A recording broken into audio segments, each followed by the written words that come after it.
Check this out, the Haka House. This is where the Lord has sent me. Isn't this wonderful? For New Year's Eve dinner. And people say that the Lord, you're lonely if you look for the Lord. Yeah, it's a tough life. I've got my book, I got my reading material, and I got the Haka House. And the Lord has said, whatever you want, son. You just have this. You can't do this normally, but here, just choose anything you want.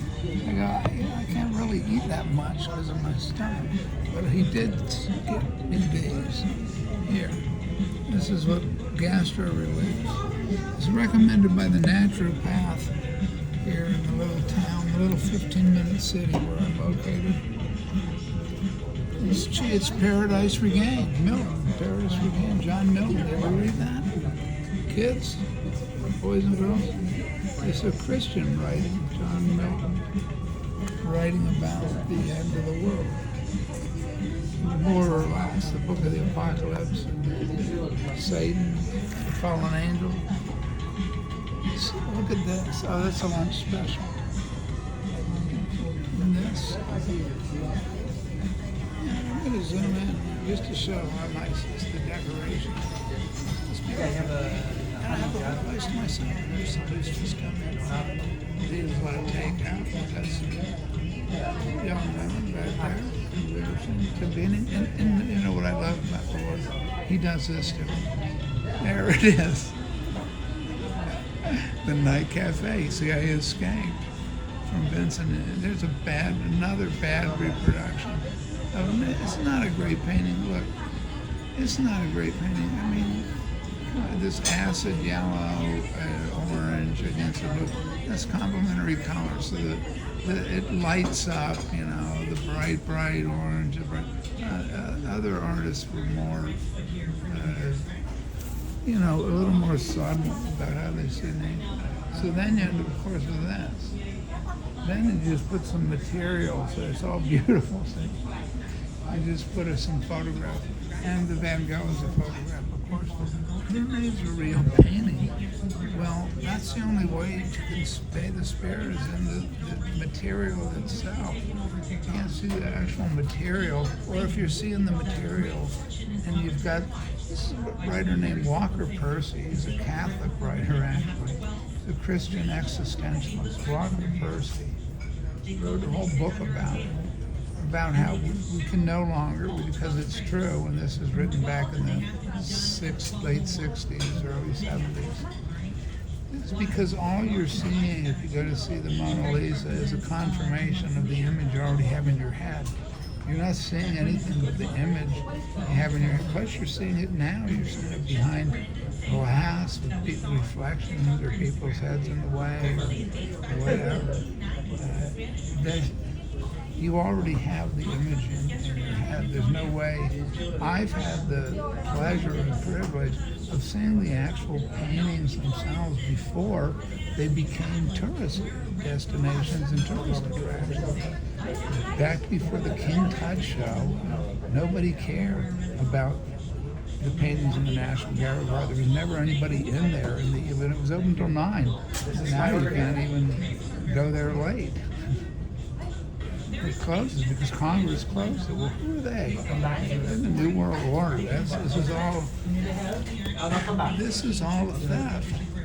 They're going to take the paintings, whoever they are, I say it's going to be the Russians and the Chinese and the North Koreans and the Japanese and all the other countries lined up against the United States because the United States has declared war on all of them. Where they think they're going to get along with Canada or whoever is cockamamie enough to go along with the U.S. And that seems to be, Christians and Jews in the West. They think that the Holy Land is theirs, and they've got to take it back from the people that have lived there for millennia, since the beginning of time. The actual Semitic people are the Palestinians. These others are imports.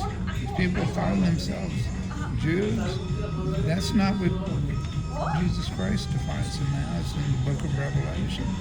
Jews are defined as, and he's God after all, at least in the belief system of Christians, supposedly, although I don't think any of them have read the precise scripture that says that Jews are people who follow Jesus Christ. That's the only thing that differentiates a non-Jew and a Jew is one is a follower of Jesus Christ, the other isn't. It's not you're going to do it later on or you're going to convert sometime. It's just nonsense. Well, you see, think Benjamin Netanyahu and Noam Chomsky and all the rest of the extreme right and the extreme left, Jews, secular Jews, they're secular Jews. They're not even religious Jews. The religious Jews are the maniacs who are going in there, shooting people and shooting worshipers in the Temple Mount. And where's he from? He's from Brooklyn. Meyer Kahane, all the Williamsburg Hasidic Jews. These, extremists. Yeah, just a little bit. But we're not supposed to say that. Meaning anybody who isn't Jewish is not supposed to say there are. You have a fair share, your own fair share of the Jewish community of fanatical extremists ready to go out and pump people full of,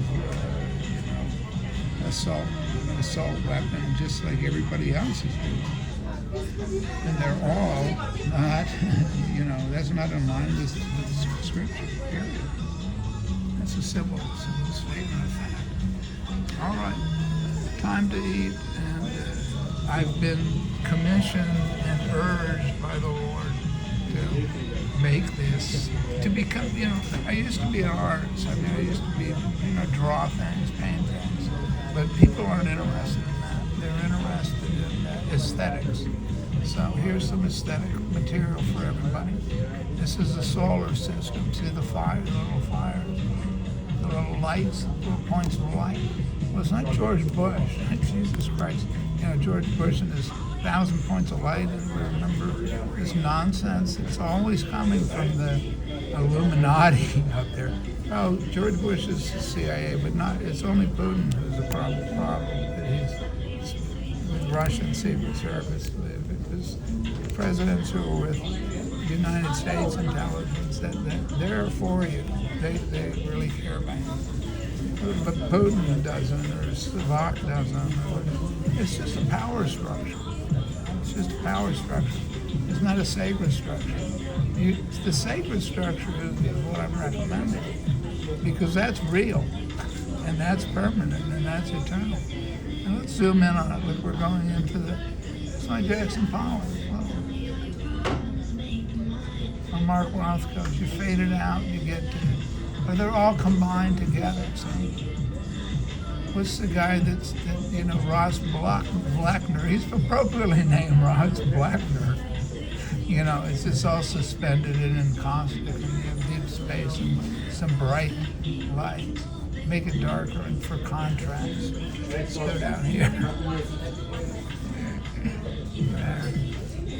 Or so your Naugahyde, your basic Naugahyde leather couch or sofa, or your table.